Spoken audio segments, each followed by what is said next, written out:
sim racers, welcome to the eRacing Association, where you have the chance to win $5,000 in one of the best tournaments in all of sim racing. Green flag in the air. Are you ready to reach the next level of sim racing?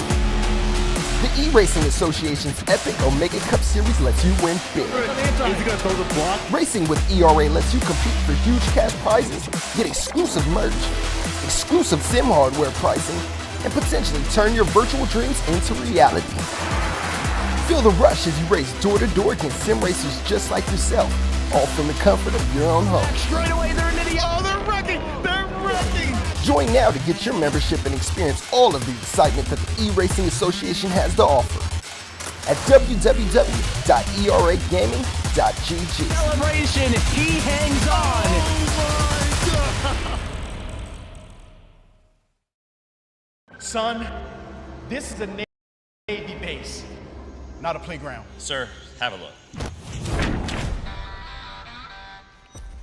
So you think you got what it takes to fly with the Navy? Yes, sir. Okay, I'll give you one shot. Bring him in.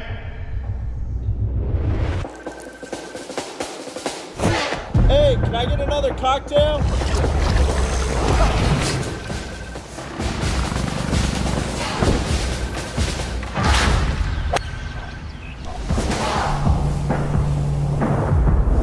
Gentlemen, you are here because NASCAR wants you to have a street race on this base. Hey, this is pretty sick, huh? Oh, you think this is sick? If you want to race here, you got to show honor, courage, and commitment. You boys think you know speed? You haven't felt real speed.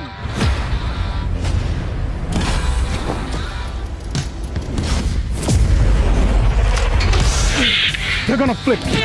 They're gonna twist you. And just when you think you've reached your limit, they're gonna punch a hole in the sky and drag you with them. Hey, Clark, you gonna do stuff with that pilot shit? Can't be any worse than you're driving. Sick bird, Peaches.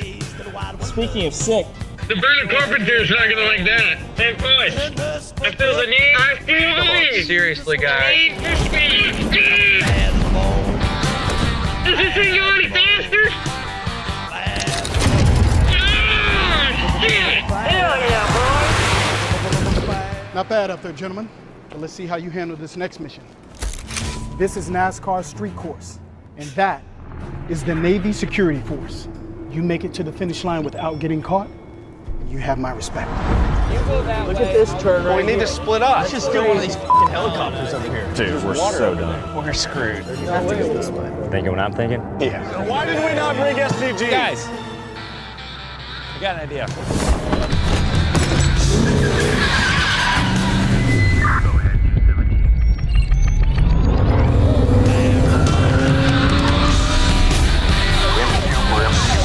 Lights on! You think we can outrun them? It ain't the car, it's the driver.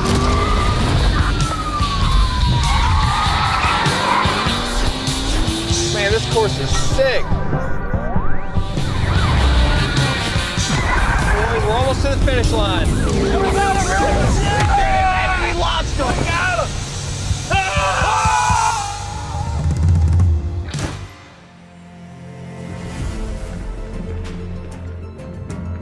Gentlemen, we set the standard, and you matched it. And I am pleased to say that you belong here with us on this sacred ground. Let's get to work on bringing NASCAR to the Navy.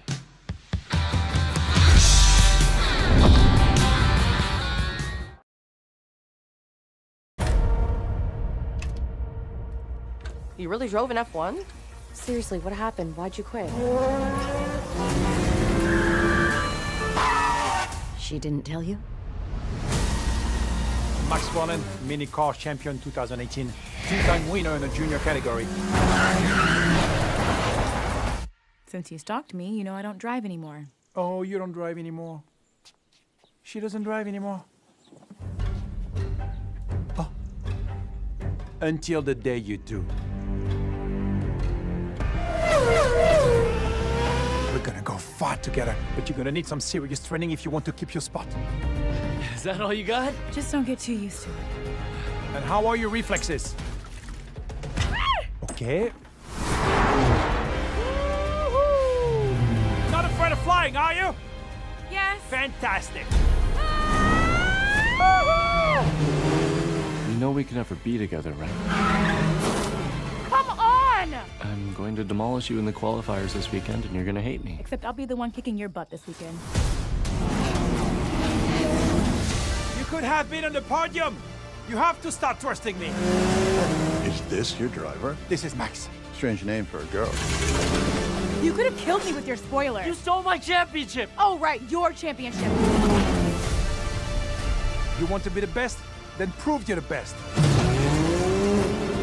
Respect is earned on the track. I can't control it anymore.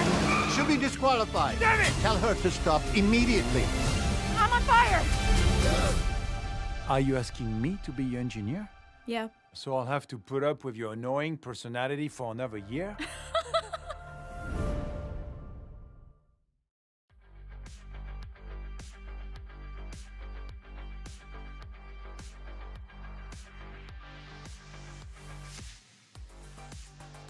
So we've been in Charlotte all week long. It's incredible. The whole industry has really been super supportive for NASCAR 25, and we've had 8 or 9 drivers trying the game, and you know, to us, it's just another step in the process of making a great game, right? You want to get their feedback, you want to implement some of the things that they give you pointers on. So enjoy some of the clips of these guys playing the game and just kind of what we went through this week. It's really exciting. Yeah, it was pretty cool. We just got done playing NASCAR 25. I would say it's probably the most realistic Xbox PS5 game that I've played. I grew up playing all the old games through my childhood, and it was pretty awesome to be able to kind of get on again, and looking forward to when it comes out. I mean, the physics, I used to play a lot of games, and NASCAR games, and the physics on this game is above and beyond all of them. So initial thoughts are really good. I was blown away by how realistic the game was, and just going through the couple tracks that I ran, like seeing how true the repave was at Iowa, and the new asphalt lines up with what we have in real life. The grip levels were accurate, impressive. It's really cool, like seeing myself in a video game. That means a lot for me, because like I never imagined like saw me in a video game, and it made me feel like the first time when I jumped in a car, it was the same feeling. Well, the first time I see myself was, I mean, you dream about those moments, right? I mean, growing up and playing video games, like I said, 2K or anybody, and playing as LeBron James or doing something, right? You want to take your my player to the top of the, and have the overall, the 99 overall, you know? So now I get to do that for myself. I'm gonna be on that game 24/7. For the first time ever, there's a whole new level of authenticity to the NASCAR game with the actual track scans and the car physics, which is going to bring fans closer to the sport. You can definitely tell that iRacing had a significant impact on this game, from the driving characteristics to the audio, the visuals. You can tell the footprint that iRacing had on this platform, and it's a great thing because it just shows how next level video games can be. iRacing is huge, so just the opportunity for it to go to a game console is also just a great opportunity for people that love racing or just trying to do it for fun and maybe trying to get into it. I think the first game that I probably played was NASCAR 05. Got that game, actually had it on PSP at the time, and then played it on console as well, so that's really how I got started, and my friends said that I took the game way too seriously. As a kid growing up, I was a big time NASCAR video gamer and would love getting to explore all the different tracks and see what they're about, and going to Pocono and realizing it's a triangle, and how Loudon, New Hampshire is really flat, and just seeing all the variety of different racetracks. This game from the driver's perspective is what it needs to be. I mean, myself in my own career, there's just that energy level when you walk into the racetrack and you hear the engines and practice starts. There's just that feel that you get when you get in your race suit, you hop in the truck. I'll never forget it, my first ever time at Daytona, when I rolled into the garage and they put my car on 4 jack stands, and they raise up the hood, and all you hear is the guns going on the tires, the guys working on the car, the spotter, crew chief talking. Like, it took me away because it felt like I've been in that situation before, and it actually was like I'm actually living this moment that I played in the game a million of times. So now to be in this game even more elevated, it's crazy. It's crazy, and it's definitely huge. I can't thank these drivers enough. This week has been super special for all of us to come down here and shoot this content and get their feedback. We've had a long relationship with a lot of these guys, and I'm so excited. Even ones we've just met this trip, the passion that they have and the excitement that they have to get this game out and in the market is super exciting. In case you haven't heard, October 14th, that's our launch date. So we're going to open pre-orders and we're going to get you that gameplay trailer that you guys are all begging for about a month before. So stay tuned. We got a lot more information coming on the game for NASCAR 25. Visit NASCAR25.com for more information on the game, and make sure you follow us on social media at NASCAR25Game.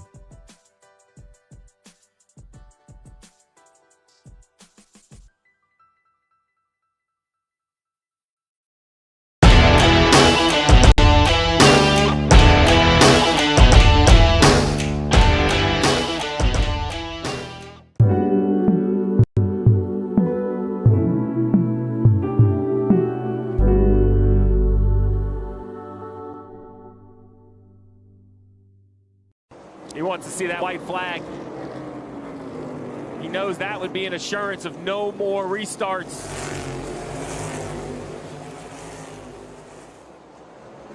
5 wins on his Cup career, 6 poles. It's been 3 years since Austin Dillon went to the playoffs. He comes to the last lap. White flag. 1 to go, presented by Credit One Bank. This would be his first win with crew chief Richard Boswell. Both have won before, but never together. Last year, here at Richmond Raceway, it was controversy right here, where there was contact with Joey Logano, contact with Denny Hamlin. There's no contact this year. It's all Austin Dillon. He's going to the playoffs. Let's go, baby! Who is your daddy? Let's go! Austin Dillon wins in Richmond. You were supposed to do it last year. Sam, 4 seconds. I am so proud of you. Just remember one thing. Got a pro just a proud, but just...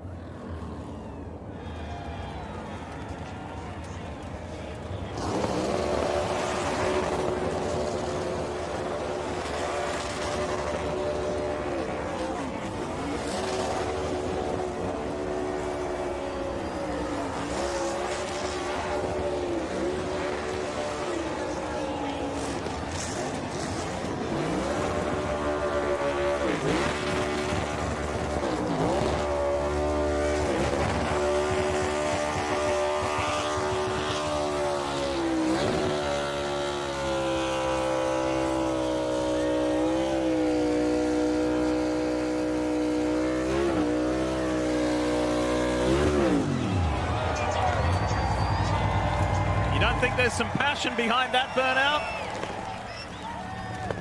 A year in the making.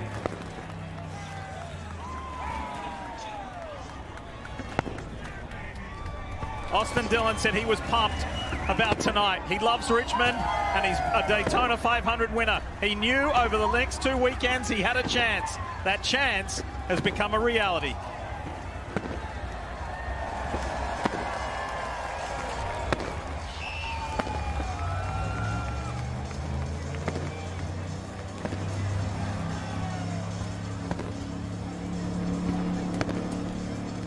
This is going to be a team celebration this year.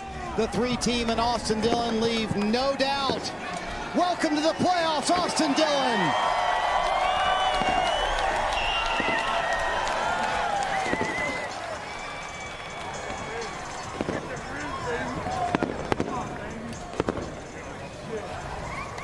Good shit.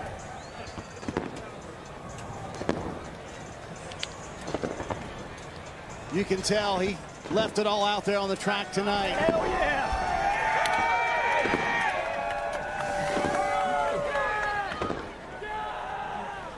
Austin, the way it all played out last year, how important was it for you to come back in front of the sellout crowd and do it the right way? Man, that feels good. I got to thank the good Lord above, you know. I really wanted that one. Last year hurt really bad, just going through the whole process of it.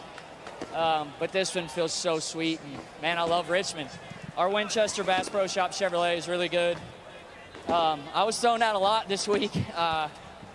Didn't feel great. I'm actually racing with a broken rib right now for the last 2 weeks, and man, that was awesome. All the emotion this team went through, the entire organization at RCR, does this year-long wait make it worth it? Oh, for sure. You know, God has timing, and his timing is the best timing. I'm so excited to get my wife and kids here to celebrate with us. Man, it's so sweet. My dad prayed with me before the race. He was at our hunting land doing some food plots, and it's just so special. Every one of these means so much to me, and my grandfather for all that he's put up and believing in me, because there's been a lot of ups and downs, and could have been easy for him to change the drivers in this 3-car, but today it feels really darn good. Why Richmond? What is it about this place that makes you come alive? Tire management. I probably am the slowest to get going on some of these tracks when it really comes to high grip. But when it comes to these places and taking care of your stuff, I'll go against the best of them. How about doing this for RCR? Did you feel like you were carrying the weight of the entire company with you in those final few laps? Man, we really love it and welcome North Carolina. When you cross those railroad tracks, it's all for one and one for all. So I'm really pumped to be driving for my grandfather and our family. I think he also loves it in Richmond, Virginia as well. His brother Ty, first one on the scene, and to welcome Austin Dillon into the 2025 Cup Series playoffs.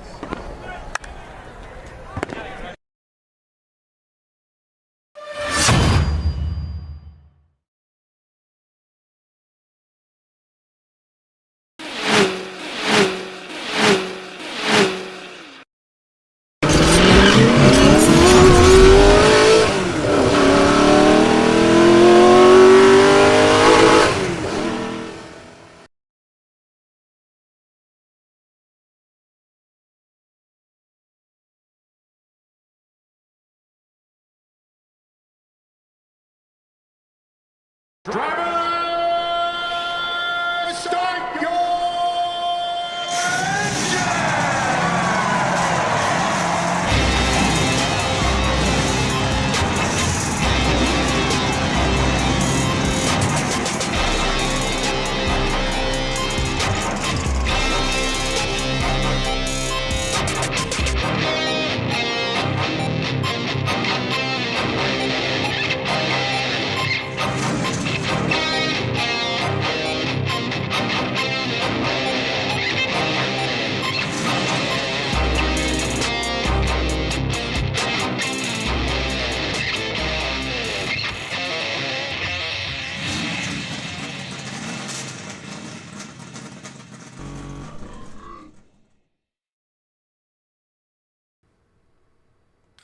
Good evening, race fans. Welcome to the Drafting the Circus program.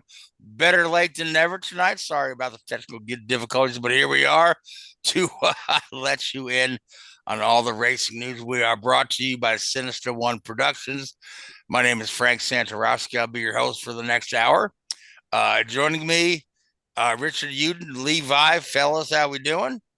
Good. Yourself? Oh, not too bad. Good evening. Good evening. How are we today, gentlemen? All right, our friend Jessica feeling a little under the weather. So, Jessica, we hope you're tuned in and watching, but certainly hope you feel better. So quick tip of the hat to the sponsors: ERA, eRacing, Jesse Iwuji, Emmit Smith Venture, NASCAR in San Diego, Fox Trailer, Universal Voltage Pictures. Faster is coming soon. The iRacing NASCAR 2025 game coming out in October.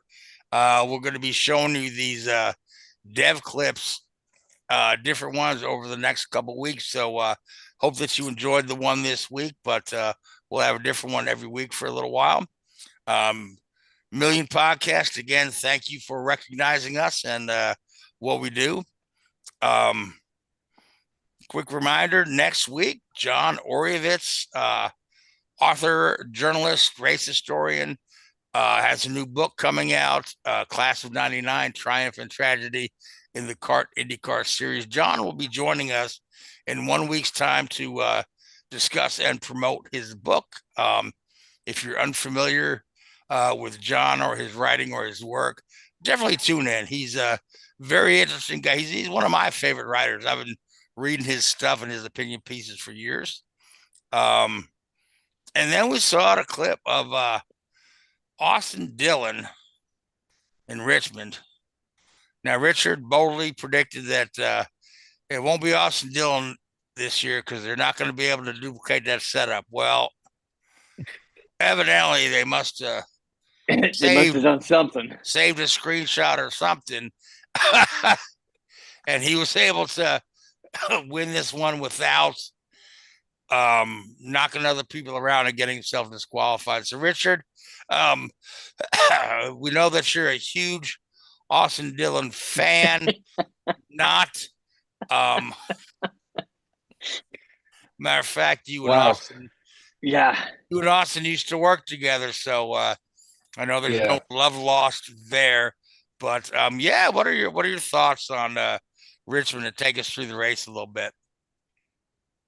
Oh boy, I knew I came on this week's show for a reason. It's very difficult to be impartial on that one, given the history of what we saw at Richmond last year and some of the background that went on there. And you know, it was a good race fundamentally. You know, we had a tire limited race. You know, the track surface at Richmond is starting to wear, become very abrasive. And the teams were limited to I think it was 8 sets of tires for a 400 lap race, and the tires were estimated to last 40 laps. So that's 10 set. You needed 10 sets, and obviously, you know, the math doesn't quite work out. Even RCR managed to work that one out. It was a lot of tire strategy in there. Some guys going long on the first stint, some guys going short, some guys, playing for the caution. And you know, from an engineering standpoint, I quite enjoy those sort of races because it keeps you on your toes. It keeps you thinking about what's going on. You're working on strategy in real time. You can do a lot of planning and preparation for strategy. When's the optimum time to start? When's the optimum time to break the stages up if you can't do a full stage on a full fuel load. So then to sort of throw that dynamic in there, I think is always an interesting mix, and it puts the emphasis on the engineers, which slightly biased. I don't think it's always a bad thing. Despite what some people say about NASCAR, the engineers killed NASCAR and all this sort of stuff, but whatever. I thought it was a great race. And I know some people weren't a fan of it, but time management is a skill, and for the teams to react in real time as they did to a developing situation was, I find it really, really interesting.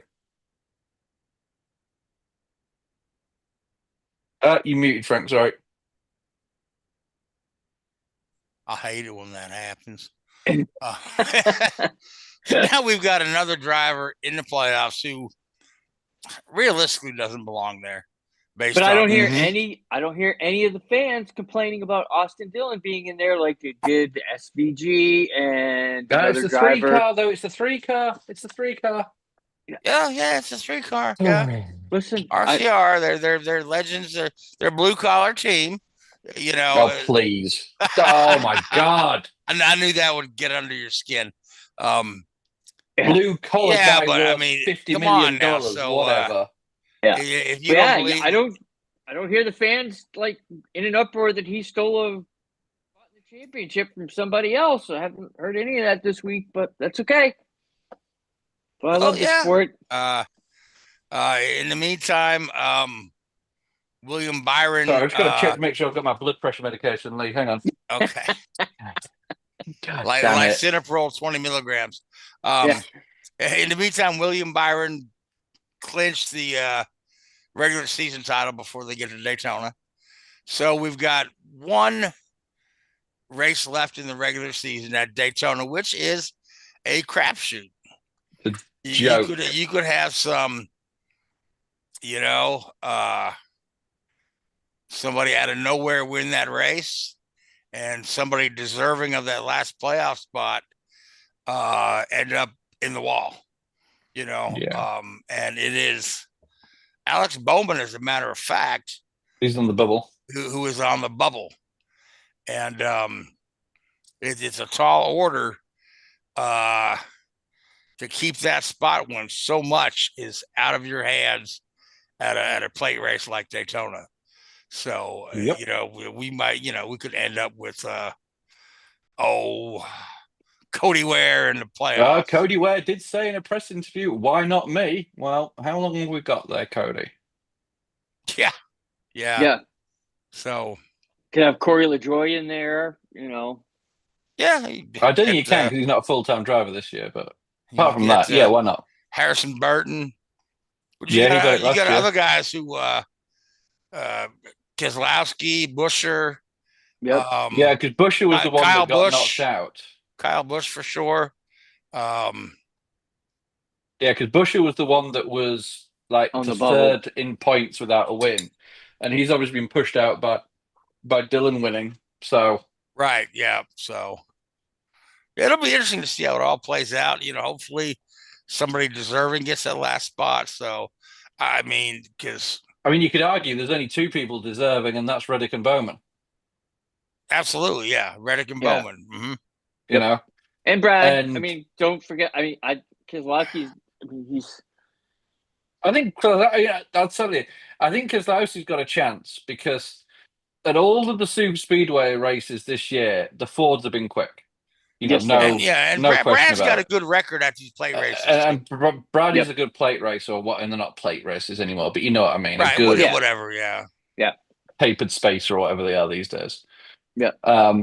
But shit show, I prefer to call them, but they don't like to say that on TV. Well. But yeah, so it'll be interesting to see how it all shakes out. I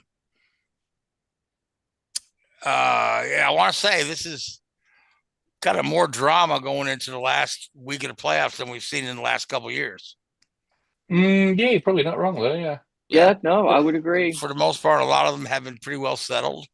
So, but this, we still haven't had a situation where there's been more than 16 winners, have we? I don't think so. No, not a couple of years ago. It got pretty close because the first 8 or 9 races were won by different drivers, and I think we were like, "Uh-oh, what are we gonna do now? Here we go." But no, I think they've all been reasonably well behaved and in a case well organized. You go let's say you had 18 winners. So you have 18 winners. It goes on points. First 16 points that have won a race are in. Okay. Yep. Which I think it should just be that. I think it should like be using that logic, Dillon will be out. Yeah. I think. My personal opinion is it should be the first 16. Whether this whole winning a race thing, it creates, and I know why they do it. They want to create the spectacle and they want to create all that sort of crap. But it creates, I don't want to say bad racing, but it manipulates the racing. And I know that's what it's about at times, but golly, I don't know. It just doesn't sit. Yeah, it's kind of strange because they take the regular season points, throw them out the window, and repoint the guys based on the playoff points. So you've got Ginsbergen, who's he's going to be second in points, 25th in points, and he'll be. I think he's going to be seated 3rd or 4th. Yeah, it's ridiculous. I think Hamlin's going to be seated 1st, and then I think Kyle Larson 2nd, SVG 3rd. So I've said this for a long time. I think they need to change it up a little bit. I think so for the regular season winner gets a bye into the final 4.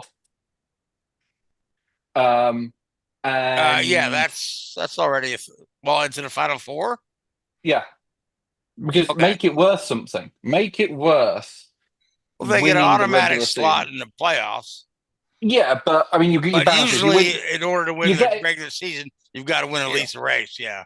Yeah.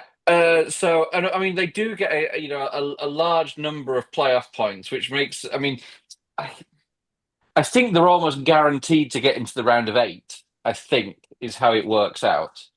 I'm not certain, but it's a pretty big carrot on the end of that stick for winning the regular season. So I think if you win the regular season, you are pretty much guaranteed to get into the round of 8, which is, but I'd like to say, hey, look, you've been the best driver throughout the year, which is your job. You get rewarded for it, and I'd like to see that as a rule. But who am I to?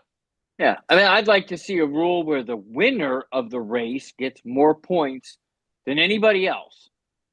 Now you can have a guy who wins stage 1, stage 2, and comes in third, and still gets more points at the end of the day than the guy who won the race. And to me, that to me, that's unfathomable. But that doesn't. It shouldn't be that way. Yeah, like you win the race, you get most points out of everybody else out there on the racetrack. Because I think it was William Byron. He won stage 1, won stage 2, and then came in third, and got 5 more points than the first place the winner of the race did, and that just. To me, that's just disaster. Clinched the regular season championship. Yeah. So that's the thing, isn't it? That's how they work it, because they know now that basically they you get to a point where obviously the stage points and winning stages and the count for your regular season or your playoff points. So they like, okay, we've just got to play the game here, boys. We've got to, if we've we just got to collect points to benefit us at the end of the season rather than try and win the race. Yeah, It's exactly. It's the same for Reddick. So Reddick coming to Daytona. Talladega. No, it's Daytona this weekend. Sorry, Daytona. Yeah, absolutely. Reddick going to Daytona is going to be like, all right, well, I just need to get. He'll know already. I need to get 5 stage points, and I've clinched that final spot, even if there's a new winner. And so that's all he's going to do. He's just going to make sure he doesn't wreck the first lap or the first stage. If there's any strategy comes in, he's just going to stay out on shitty old tires, get the stage points, and then park it. Yeah. And is that racing? Yeah, I don't know. I don't think he's going to park it, but no, but he's going to sit at the back and not give himself a headache. Let's put it that way. You stay away from the trouble. Yeah. Yeah, and I don't want to say NASCAR needs to revamp the standing scenario, but they do. And, take a page out of F1. You first 10 drivers get 10 points. After that, you get bupkis. Yeah. And you don't get a point for qualifying.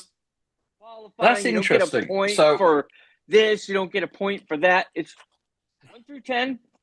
There you go. If you're 11, too bad. On the F1 side, I've been thinking about this. And it's something I've been thinking about for a long time because I think about these things. I would like to actually see F1 start scoring points down to 20th or 22nd as long as you're classified. Yeah. Not because I think you want to reward mediocrity. I don't think that's right. But I think it's because you can reward, the achievement. And also it's a differentiator. These days, back when Formula One was like scoring the first 6 spots, you only had like 6 cars finish some races. I mean, you're the amount of retirements you had in a race were huge. Whereas now, it's not uncommon to have an F1 race where everybody finishes. Yeah, the cars are a lot more bulletproof than they were.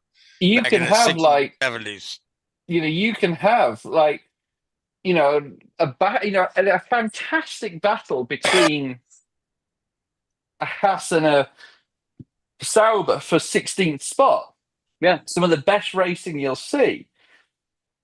But outside of personal achievement, they don't get anything for it, which I think is wrong. I think they need some sort of recollection for that Yeah, effort because that they put in. if you give them the points for, all the way down to 20th, or for anybody that's classified, you can see where you stack up.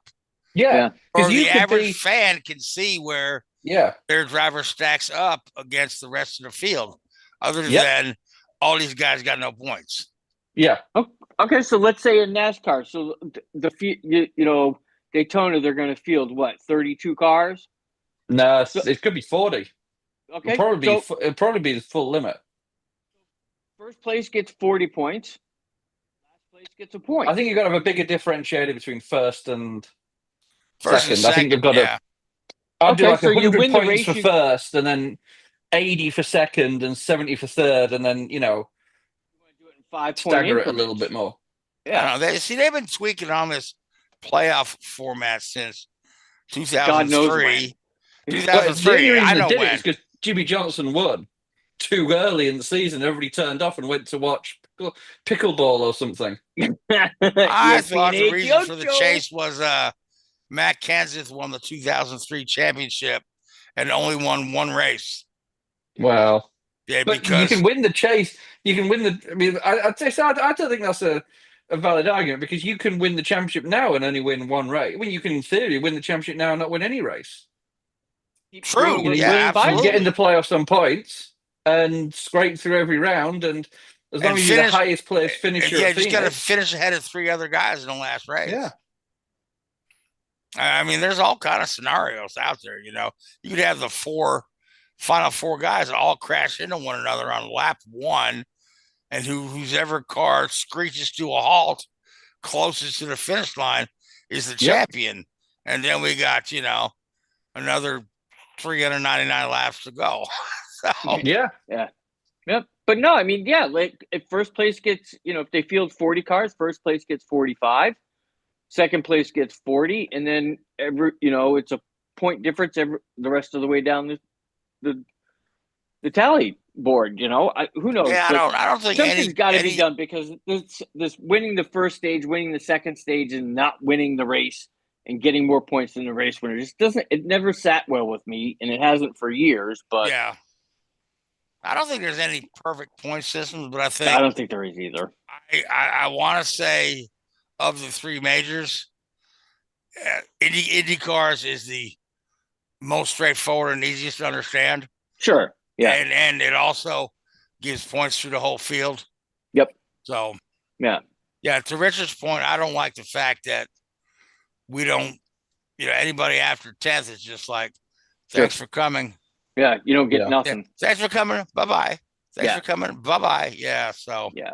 Yep. No, I get it. But I think something's got to be done, because the way it's set up now is just, I mean, like you Austin Dillon, you got a guy who doesn't deserve to be there, but he's there because he's there. Yeah. Josh Berry, same thing. Yeah. Yep. SVG, that guy absolutely deserves to be there.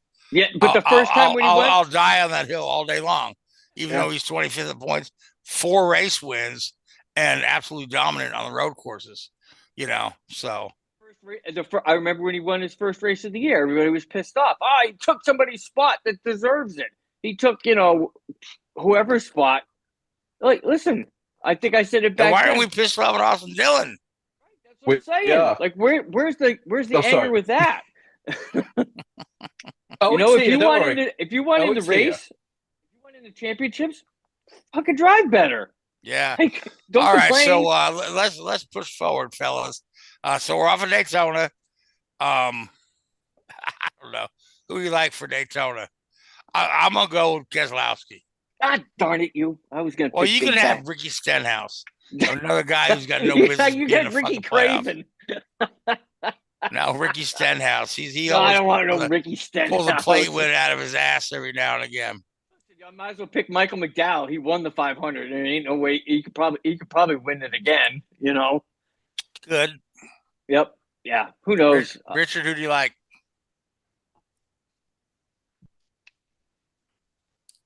Pick a random number, 1 to 40. Could be anybody. I hope it is somebody already in the playoffs, because I really do, because I just think it gets silly and messy and unnecessarily messy, and we don't need all the crap that goes along with random winners and muddying the playoffs. I mean, in all fairness, for a lot of the teams, it makes the first round of the playoffs easier, especially if you're one of the bigger teams, because you're like, okay, well, A, B, C, I'm probably going to get knocked out. So there's only maybe one or two cars on pace you've got to beat. But yeah, I think as I say, I personally would like it to be top 16 on points, and so we'll the give points you Denny, should be we'll give you staggered Denny in Hamlin. such. Yeah, give him Denny. Yeah, I'll give me take Denny. Tyler Reddick. Give me Tyler Reddick for the week. I know he just has to finish. He only has to get 5 points, but yeah, I'd love Or to whatever see it is, race. yeah. All right, Yeah. now I'll take Brad.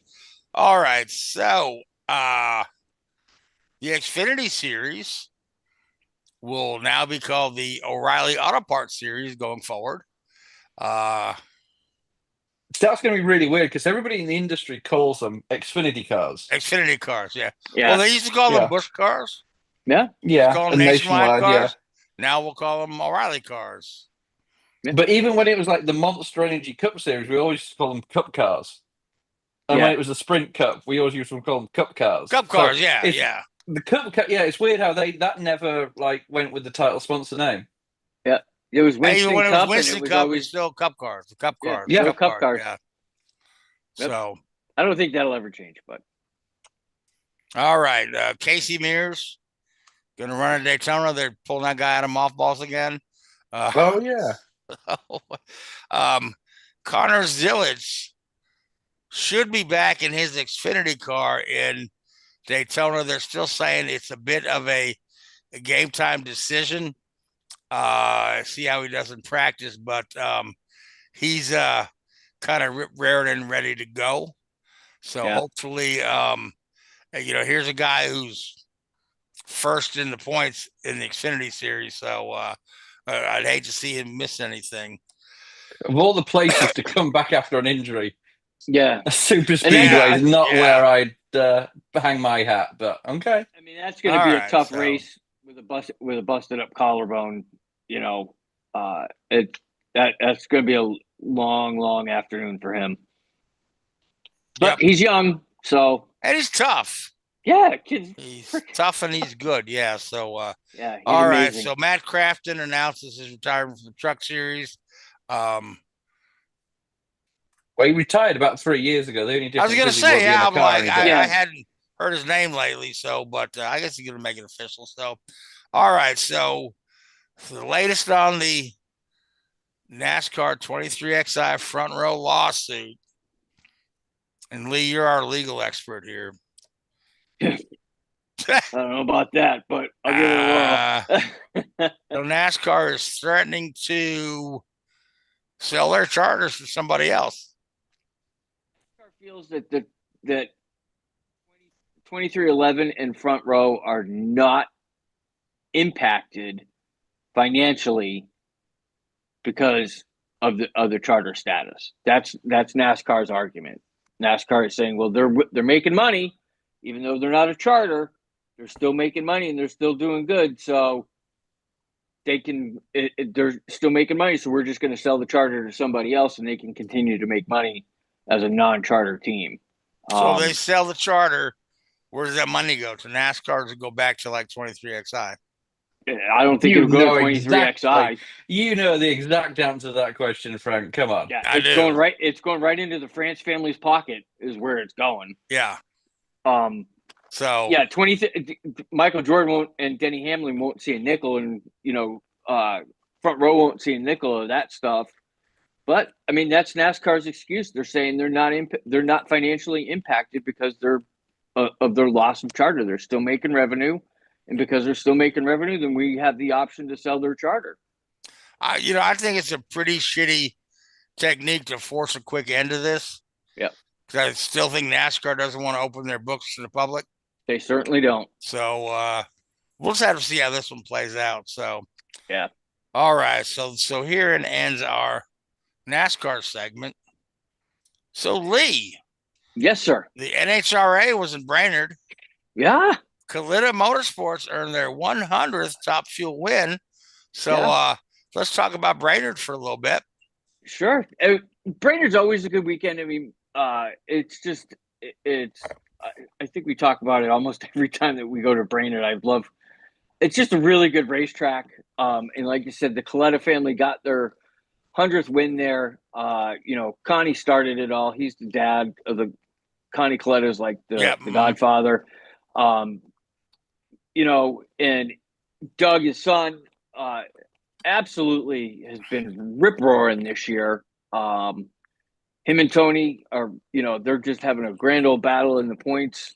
But, Doug Kalitta, and I don't want to say he stole the weekend, but if there was a driver that proved his muster this weekend, it was him. Because if you look at from Friday all the way through Sunday, his speeds on every run were what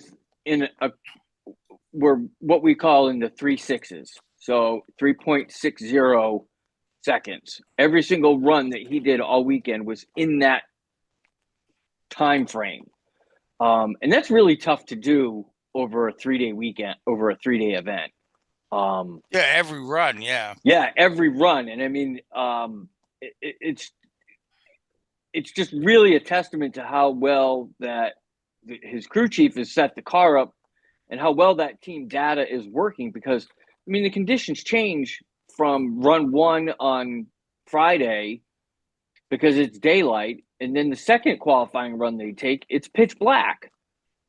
And he goes from light to dark and still runs the same time. And it just, I mean, it's very, very, that is super consistency. That is just across the board. And he, the consistency won the weekend. He did the exact same thing he needed to do every run and got the W. So, Austin Prock in Funny Car, keeping that John Force name at the top of the leaderboard again. The kid just, between him and Fast Jack Beckman and Ashley Force, Brittany Force, you just can't get the Force name out of the headlines. It's amazing. Brittany didn't get a W this weekend, but she did back up. She set a track record at Brainerd last year, and she backed that time up again this year. And basically that means she ran the same speed that she ran last year or faster this year. So keeps the track record there, and that was Friday night. So that was good. And then Greg Anderson, Mr. Consistency in Pro Stock, the guy's been doing it for 2 decades. He wins another one. But the real big news story I think this week was Kalitta in the 100. Yeah. And then everybody's talking about not this coming weekend, but the weekend after, because that's when we roll into Indianapolis for the Indy Nationals. And I think that's, other than the race in Pomona at the end of the year, the Indies is the biggest race that we have. It's a big one, yeah. Yeah, it's just like INDYCAR, because a lot of the teams from the NHRA are based in Indianapolis. That's where a lot of their headquarters are. A lot of the track. I mean, there's a lot of infrastructure in Indianapolis based towards race teams. Yeah. So yeah. Yeah. Yep. Between Charlotte, Indianapolis and Charlotte are very similar in that sense. Yeah. Yeah, and so it's good because for the NHRA, it's right in the middle of the country, so they're haulers. Unlike the NASCAR folks, when they have to go do their western swing, it's really not that impactful because they're only halfway across the country instead of 3,000 miles. Yeah. But yeah, so Indianapolis is coming up in 2 weeks. And it's already starting to be the buzz. Everybody's, what's Brittany gonna do this at Indianapolis? What tricks is she gonna pull out of her hat? Yeah. But that's always a fantastic weekend, and it's a 4-day weekend instead of your typical 3-day because it's one of the major events. So it's a 4-day weekend. It starts Thursday, with some qualifying, and then runs right all the way through Sunday. So All right. So my question to you, did Gage Herrera win in Brainerd? He did not, because they did not run pro stock motorcycles at Brainerd. What? Yep. Okay. They don't run motorcycles at every okay. throughout the season. They only all right. There's 8 tracks that they don't run bikes at, and Brainerd is one of them. I'm learning. So, yeah, it's okay. I'm learning. Yeah. I would bet to say that if they did run pro stock motorcycle there, he would probably have won. Yeah, he would have won. Yeah. So. Yeah. All right. So where are we off to? You said Indianapolis is next. Yeah. After that's a week 2 off. weeks. Yep. We have After a week 2 off. weeks. Oh, 1 week off. Week off, and then so we're back at Indianapolis on Labor Day weekend. Yeah, Labor Day weekend. So Labor Day weekend is going to be a good weekend. You got INDYCARs, Formula One back, and NHRA, and of course NASCAR races every damn weekend. So, hey, speaking of NASCAR, real quick, they've got a couple. I saw the schedule came out. Oh, today. the new schedule, yeah. How did we miss there's a couple. that? So. Yeah, there's a couple bye weeks that I didn't. It's the Easter weekend, which is your typical, your traditional one, and there's one in August as well. This next time as well. Which is a new one, I think. The major changes to the schedule are as follows: Mexico's gone. Yep. Chicagoland, the Cookie Cutter Oval in Joliet is back on the schedule. Chicago Downtown is gone. San Diego's on the schedule. The All-Star race moves from North Wilkesboro to Dover. Yeah, Dover, Delaware. If they say, let's put the All-Star race on the most boring track on the schedule. I know. But thinking? So North Wilkesboro gets a points-paying race, and Dover, for the first time in more than 60 years, does not have a points-paying race. The season finale moves from Phoenix to Homestead. Yep. Phoenix goes to the round of 8. Yep. So I think those are the major changes. Nothing earth-shattering in there. Obviously, the San Diego race is the most exciting thing on there. That's just going to be cool. I did notice that the truck schedule, the trucks are going to give St. Petersburg a try. Are they going to run the same course as the IndyCars do? They're going to be the opening act for IndyCar. Wow! On the first weekend in March. Yep. So that's cool. And I mean the trucks in IndyCar have run together on and off. Yeah, I remember a couple times during the early IRL. It was pretty common to have trucks in IndyCar. Sometimes IndyCar was the headliner. Sometimes the trucks were the headliner. But trucks also ran a couple races with the kart series. So this is nothing new. But it's always interesting because you get that blending of the Goodyear and Firestone rubber, which always gives the your track announcer something interesting to talk about. Yeah, I'll tell you, it's a horrible thing. We tested it. Before the Iowa race, we tested the week after the IndyCar race, and it took us about 5 hours to get the track bedded in with some Goodyear rubber on rather than Firestone rubber. The drivers hate it because they're just putting laps. You can't do any setup work because you don't learn anything because the track's changing so quickly. Yeah, you've got to get that scrubbed down. Yeah, so the tire compounds are that different, huh? Oh, massively. Massively. Oh, yeah. Wow, it's like Coke and Pepsi.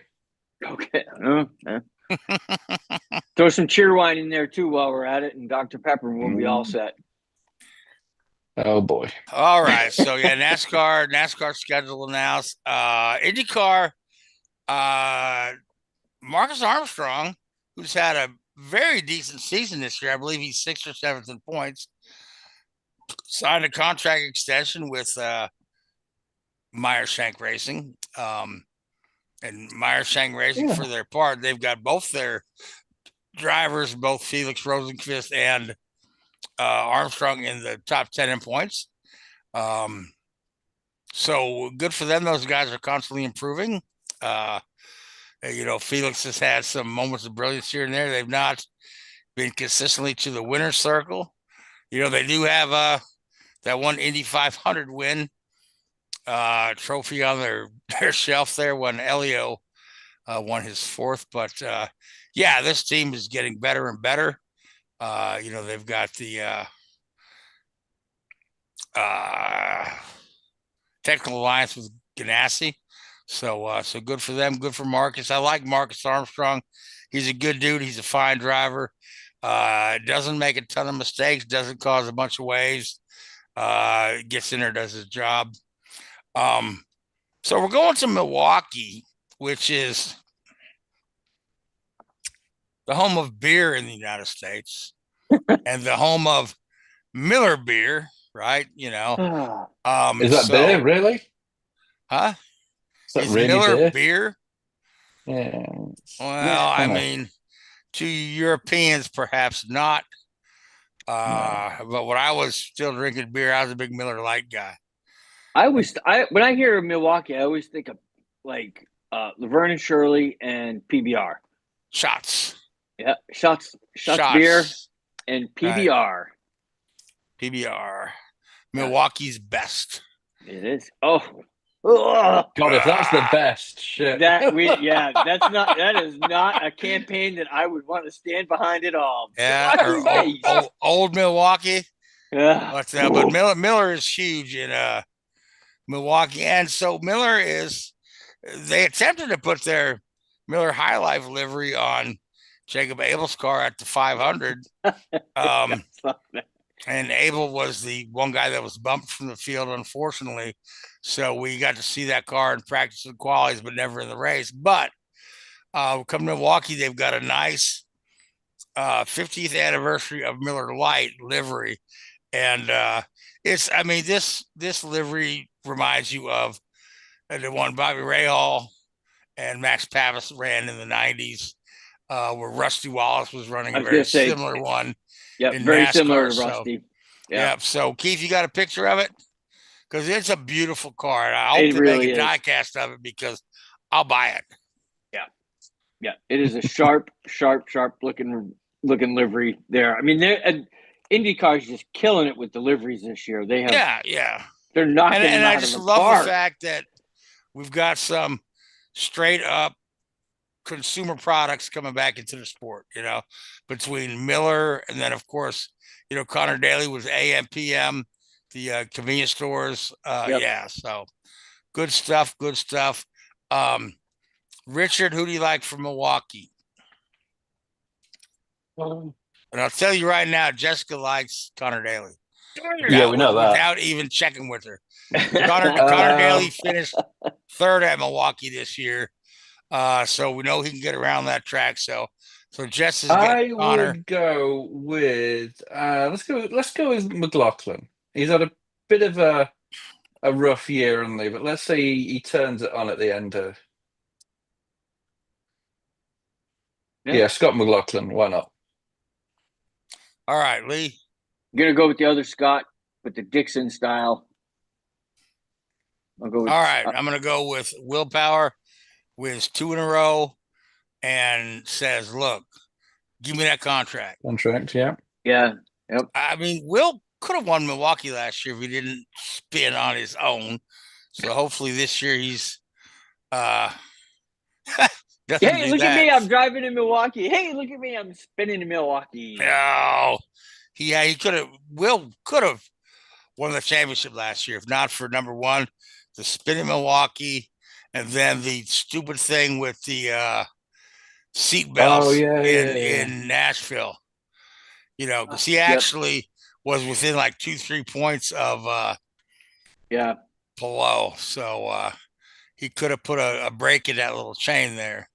So, but, you know, it is what it is. Could have, should have. Could have, should have, would have. You know, Ganassi continues to thwart Penske at every corner like they have since about the 90s. So, or is it the Penske keep tripping over themselves? I go with the latter. A little bit of both. Yeah. Yeah. So, all right. So, Formula One. Rich, any Formula One news going on? Nothing crazy. No, So I we're in know the it's middle of usually really quiet during the yeah, summer break. So, which is how it's meant to be, I guess. That's why they do it. So yeah, it is pretty quiet. Nothing earth shattering going on. No real driver movements ahead of next year. I think everybody's pretty settled. So yeah, we'll just getting ready for Zandvoort. I think that's the last race at Zandvoort. I don't think it's on the calendar next year. So which is a shame. It is, but it's not. Excuse me. The track's not really suitable for F1 cars. It's not a big enough track. Neither is Monaco, but they keep going there. Yeah, but Monaco's more fun than that. Okay. Because you don't like the Dutch. No. The Dutch. Sorry, yeah. Dutch Brothers Coffee. Do you like Dutch Brothers Coffee? Huh? No, I don't drink coffee. Oh. This is interesting, right? I was doing one of these seminars with one of my focus groups because I work as a consultant for restaurants, and they were looking at the number one brands in fast service, and actually the number one brand in fast service, basically guest satisfaction, is Dutch Brothers Coffee. Huh. I shit you not. I'm like, really? Well, if you drink enough of it, you will definitely be shitting. Well, yeah. I'm not. They put That's one maybe in the town fastest here. service that you get. I mean, they put one in town here. I haven't gone there yet because every time I go there, there's like 40 cars in the drive-thru, and I'm just not the patient type. Yeah. So it's like all Chick-fil-A. Right. You can't go to a Chick-fil-A restaurant without a 45-minute wait to get a chicken sandwich. I don't know, Lee. They're pretty good. Chick-fil-A here is pretty damn efficient. They can have a long they've line got it down. and you still be through in 4 or 5 minutes. I've been to some quick ones, and I've been to some ones where it's the one here in my town is fucking amazing. Like, boggles the mind how fast they move people through. But all right, but we're off topic. So what? Formula we're One. Off topic? Come on. So Formula One, the movie, yep, is coming to streaming on platforms Friday, here. isn't it? On Friday, it's going to be streaming. I think on Friday. Yep. So now Keith said we should have a little discussion about the history of racing films, and there's a little comment that I made last time we were talking about when the F1 movie was ranked the greatest, or not the greatest, the highest grossing sports film worldwide, and over Cars 2. And I said that Cars 2 is not exactly a racing movie because it's more of a spy caper. Cars 1, definitely a racing movie. Cars 3, definitely a racing movie. Cars 2, more of a spy caper, right? Same can be said for like the Love Bug, right? I was just going to say Herbie the Love Bug. Herbie the Love Bug, definitely a racing movie. Yep. Herbie Rides Again, definitely not a racing movie. Nope. Then the third film installment, Herbie Goes to Monte Carlo, definitely a racing movie. Yeah. Right. And, Lee, you're old enough to remember Herbie. I loved Herbie so much that my first car when I was old enough to drive was a Volkswagen. Yeah. And one of the first things I did was paint that thing white. Yep. With the blue and red stripe and a number 53 on it. I never did that, but I did make a go-kart out of boxes and stuff and wagon wheels that I did paint just like Herbie with the 53 and the red and blue stripes. But yeah, I mean, it's like Herbie ignited my love for Volkswagens, and I'd probably drive a Volkswagen today, except they've priced their product out of what I deem reasonable to pay compared to the competition. Yeah. You know what I mean? If that makes any sense, because the last Volkswagen I had was a 89 GTI 16V. Yeah. Oh, and that was an incredible car. I had a Volkswagen Fox station wagon. Yeah. It was it was a station wagon, but it was a Volkswagen. It was a good little car. It was fun. Yeah, It was yeah. fun. You know, I'm 17, driving a station wagon, but yeah, it was fun. And I mean, like the Herbie movies were, I remember them growing up because they were, you know, Herbie the bonnet would pop up, you know, in the middle of the movie. He'd get a mind of his own, and do what he wanted to do. He's always trying to be a matchmaker. Yeah, and then Herbie goes to Monte Carlo. Herbie falls in love with the Lancia. Yeah. Oh, and he just wants to see his girl. Yeah. I mean, I don't even know how cars do it, but yeah, I don't either. I was too young to care. I thought it was because cool. It was a Disney movie. They kind of left that part out. So, oh yeah, boy. but I think the Herbie movies don't get enough credit for. Just stop now, please. Just stop, please. For the love of God, just stop. All right. Oh my God! All right, so let's talk about some different auto racing films over the years, right? I mean, obviously, a lot of people really praise Le Mans. Yeah. As a pure racing movie, mm-hmm. and it is, because you know what? It's some of the most boring shit you'll ever watch. There's like, what, 2 lines of dialogue in the whole movie? Oh, God, you're 25 minutes into the film before anybody utters a word, right?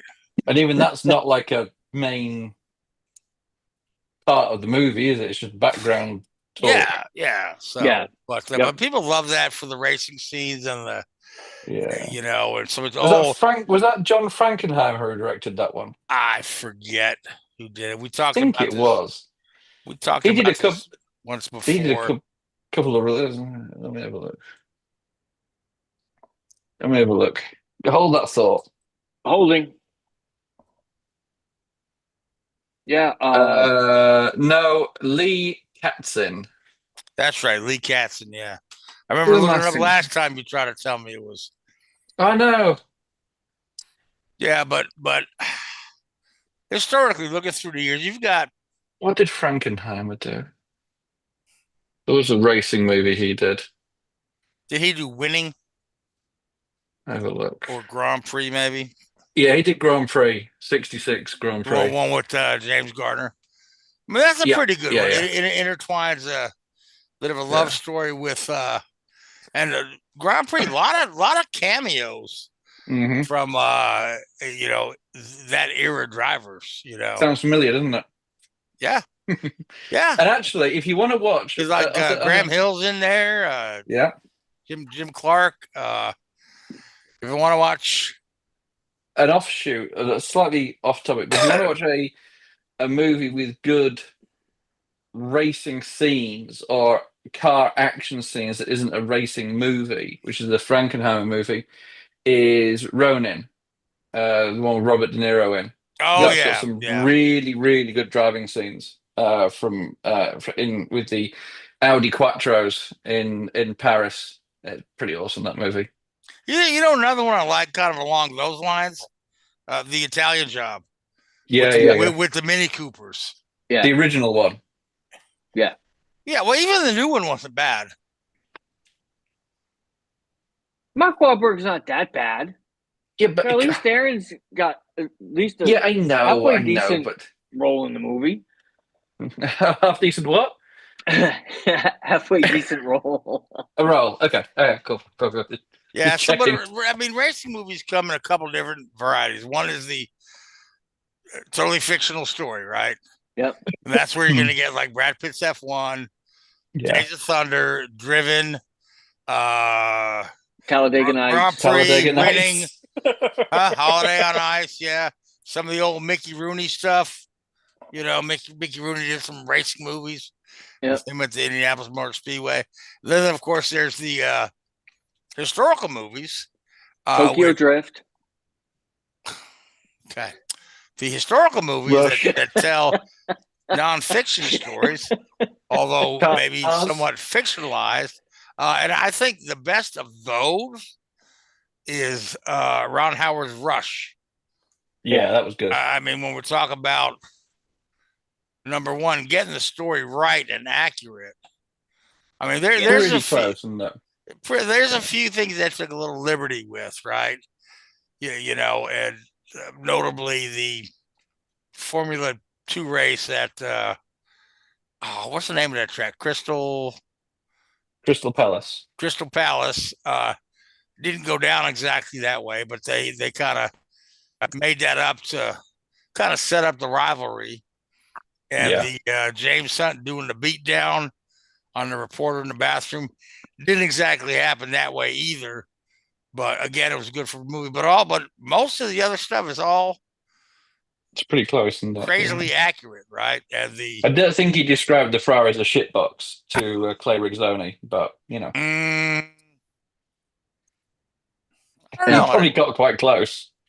I was gonna say Niki Lauda has never been filtered. No, I mean the first person I heard utter a curse word on network TV was Niki Lauda. Yeah, I'm not kidding. You know, I was watching I think it was the when Formula One was racing in Detroit, and Nicky had exited the race, and he says the track is just total shit. I'm like, wow, said that on TV. That's cool. Days before tape delay. Yeah. I think Senna's the first guy I heard drop a F-bomb on TV. Yeah. Or he said, oh, that flat tire fucked everything up.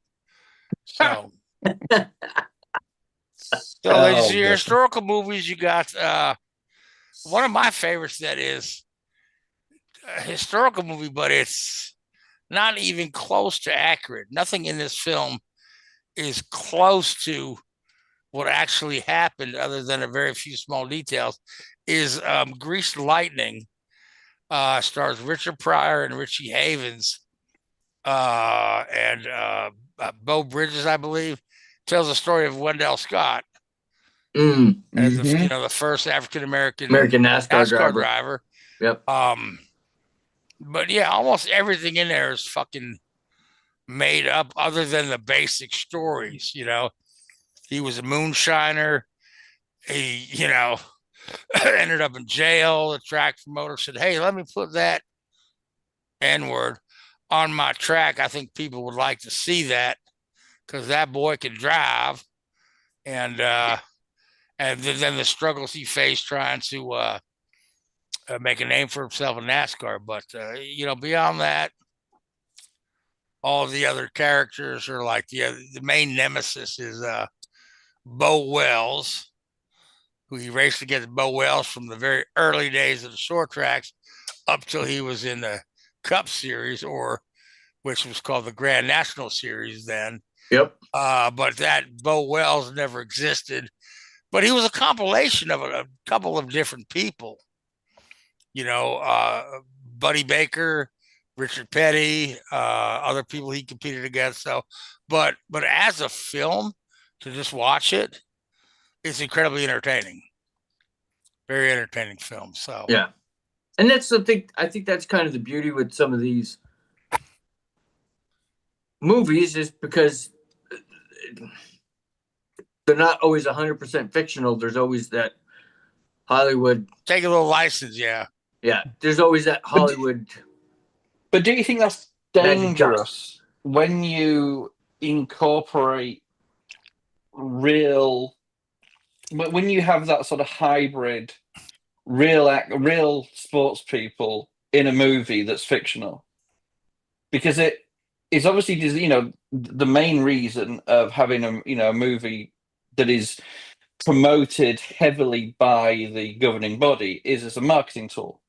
Yeah. Right. Mm-hmm. So you're creating a movie to sell a sport or to sell a product. But then if you have a product or if the movie then depicts a product which isn't real, what's the point in doing it? Because people are going to be like, oh, well, I watched this movie and, ABC happened. It's like the Navy using Top Gun as a recruitment movie. Yeah. It's like, I want to fly upside down. Yeah, no, that's not happening. Oh. Can I go home now? Nope, you're in, boy. That's it. You're done. Yeah, you signed up for 3 years. Yeah. But, and that's what I worry about it at times when they, and it's all sports. It's all they try and sell something that isn't real. It's like, and I see it to a certain extent as an engineer, not just motorsports engineering, but any sort of engineering. You see when you've got some movie with some like geeky engineering, and I'm sat there thinking, yeah, you can't do that. And we're inspiring kids. No, you're not. You're lying to them. Yeah. But I was like, it's one of the things is there's a certain Hollywood cliche stuff that they do. You'll see the guy on the oval track, right? You grab the shifter and shift the gears. Oh, and yeah. You know what? Guess what? That don't happen. Yeah. You're flat foot down all the way around. Yeah. So. Now, I know we've only got a few minutes left, I do think, and one of the things I wanted to bring up before we run out of time is that I think that some of the racing films that are comedies are among the best of the genre. Yeah. When you look at films like Stroker Ace or Six Pack, certainly Talladega Nights. Yeah. I mean, Talladega Nights, it really appeals to so much of a broader audience than just NASCAR fans, right? Yeah. And then other people will tell you that it was actually my brother made this comment because he kind of lives in that area. He said they captured North Carolina culture in a nutshell right there in Talladega Nights, Yep. And it's brilliant. It's fun. So. And I think Talladega Nights really did. I mean, they made a spectacle out of everything that we've always said about NASCAR, Right. And I think that's what it is, because the people that don't watch NASCAR on a religious basis, they have preconceived notions about NASCAR that they're a bunch of hillbillies and this, that, and the other thing. And it's not preconceived. Truth. And they poke fun at it. And I thought that was great. It's like, the number of people that I work with that like, I've never watched that, I'm not going to watch that movie. Oh my God, it's disgraceful. It's a joke. Yeah. It's hilarious. You should watch it. Yeah. You should watch I know, it. it's great. You can imagine some of these drivers thanking their sponsors when saying grace at dinner. Yeah. You know what I mean? Absolutely. Because it's just ingrained in them. Yeah. So, before we go, we're not going yet. Time here. How long have we got left? About 4 minutes. Okay. So that's just about time. And I'm sorry to interrupt. I hate to interrupt, but we have some pressing topics that need to be discussed. Lee, where are we going to dinner next week? I'm in New Hampshire next week. You need to discuss this on the air? Yeah, hell yeah. Somebody else may want to come along. Have a party. Have a party, yeah. We're gonna have to find some good old New Hampshire food to have. I mean, we've got we've got 99. We can always hit up the 99. It's always a fan favorite. We can do the 101 Cafe. Do they number all the restaurants in New Hampshire? Yeah, I was going to say these like Yelp reviews or something. I'll find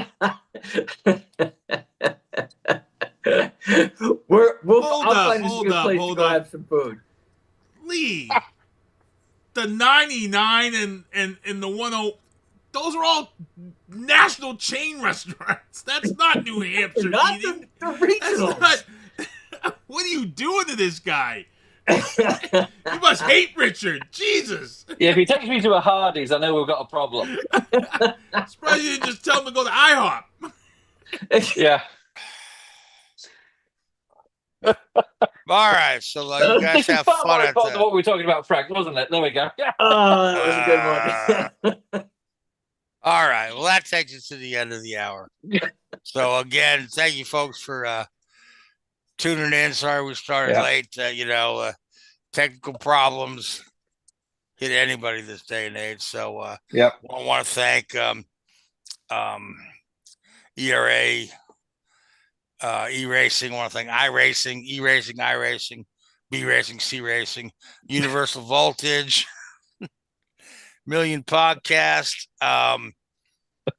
NASCAR on Fox. I want to thank Sinister One Productions. I want to remind you folks, tune in 1 week's time.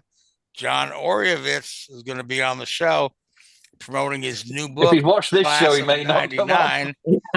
Sure he will. John loves us. He's a good guy, isn't he? I talk to John all the time. Last time I was talking to John, we were discussing recipes for beef Wellington. And one of these days we're going to have a cook-off, him and I. So, all right. But I want to thank Lee. I want to thank you. I want to thank you, Richard, Jessica. Hope you're feeling better. I want to thank Sinister One Productions and our fine producer, Keith Hayes. I want to thank Facebook Live, YouTube, iHeartRadio, Spotify, and TikTok. Most of all, I want to thank you folks that tuned in and watched us tonight. So, come on next week. Next week, we've got a hell of a show. So, until then, good night, everybody. Thanks for watching Drafting the Circuits. Make sure to follow Drafting the Circuits on Facebook, Spotify, Twitter, and YouTube. Drafting the Circuits is a Sinister One production.